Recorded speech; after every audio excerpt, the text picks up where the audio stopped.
Have you ever stopped to really think about who your neighbors are? Not just the people living next door, but truly understanding what it means to be a neighbor in today's world. It's a question that's been asked for thousands of years, and there's a powerful story that helps us understand this better. In Luke chapter 10, we find one of the most famous parables ever told, the story of the Good Samaritan.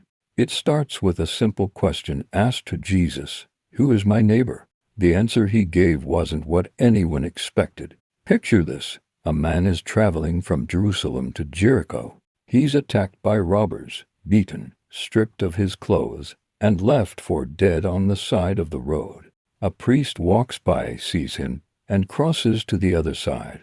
Then a Levite, a religious official, does the same thing.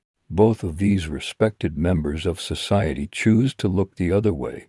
But then comes a Samaritan, someone who was considered an outsider, even an enemy by the Jewish people of that time. This Samaritan stops, tends to the man's wounds, takes him to an inn, and even pays for his care. He shows compassion without hesitation, despite their cultural differences.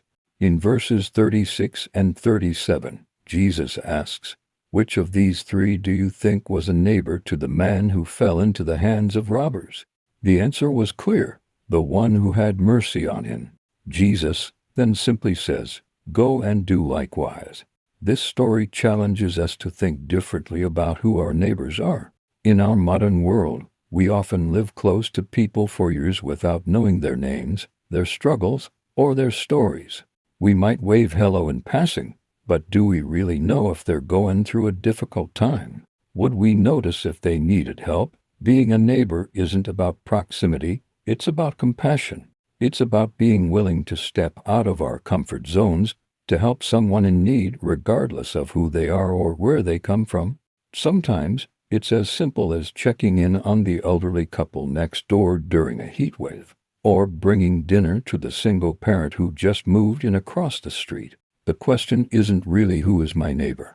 The real question is how can I be a better neighbor? Because in the end, we're all connected, all part of the same human family, all capable of showing and receiving kindness. Maybe it's time we stopped asking who our neighbors are and started being the neighbors our community needs.